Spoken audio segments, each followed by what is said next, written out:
The candlelight flickered against the knife. I cut into the cake, alone. The echo of the knife dragging across porcelain felt louder than fireworks outside. 52 missed calls buzzed on my phone like flies on a carcass. And still, I smiled. Because tonight was not about cake. Tonight was the night that Trap closed. My brother, Daniel, always wanted center stage. Growing up, I thought it was harmless, his need to shine, to outdo, to steal air from every room. I let him. Family, I told myself, deserves your patience. But patience rots when respect is gone.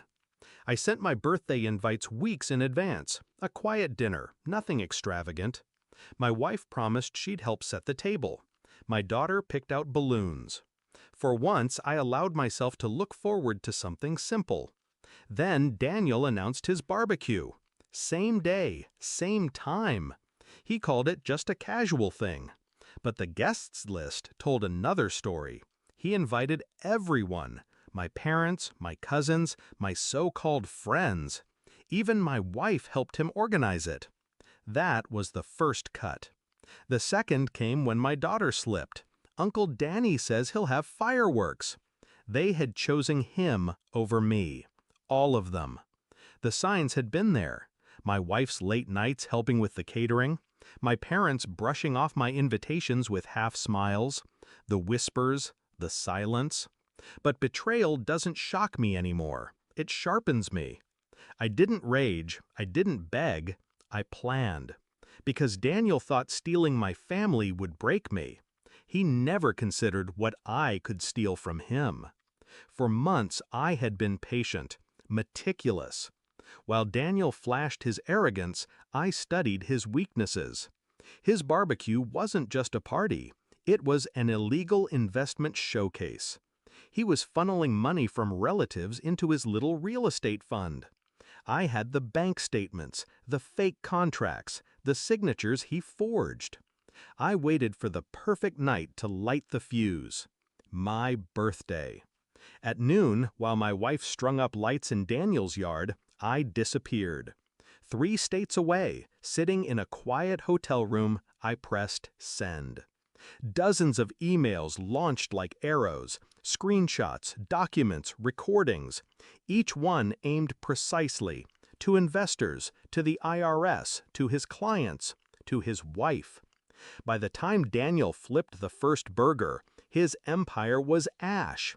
His bank accounts frozen, his investors furious, his name flagged red in government databases. And still, the betrayal cut deeper.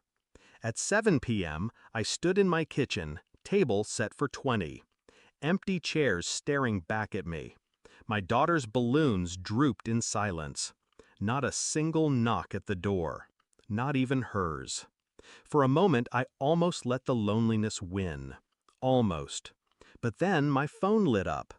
Call me, urgent. My wife. Behind it, 52 missed calls. Parents, cousins, friends, even Daniel himself. The barbecue had gone silent. The guests had learned the truth mid-toast. Laughter turned to panic. Trust flipped into betrayal. The man they chose over me was unraveling in front of them, and they were trying to crawl back. I didn't answer. I sliced the cake. I ate it alone. Sweet, cold, perfect. Because that night wasn't about celebration, it was about consequence. They wanted a show. Daniel gave them one, and I gave them silence. Later, my wife stumbled through the door, makeup ruined, panic dripping off her. She begged me to understand. She thought Daniel's party was harmless. She swore she never knew about the fraud. She cried about the family name, about fixing this together. I let her words hang. I studied her face, the way you study a broken mirror, every crack telling its own truth. Finally, I whispered, "You made your choice." The weight of that sentence crushed harder than any scream. She knew what it meant. The guest room door stayed locked that night. Daniel called the next day. His voice, once booming, cracked like glass. "You did this to me." I didn't deny it. I didn't gloat. I only said, "You took everything from me. I just reminded you what it feels like." Then I hung up. Weeks passed. The silence around me became freedom. No more forced family dinners where loyalty felt like a performance. No more pretending Daniel's spotlight didn't blind me. They all tried, of course.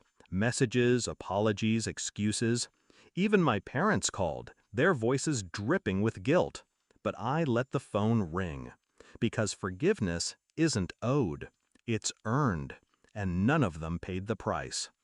Now, when I think of that night, I don't remember the empty chairs or the quiet house. I remember the vibration of my phone. 52 missed calls. Desperation wringing itself hoarse while I cut the cake in peace.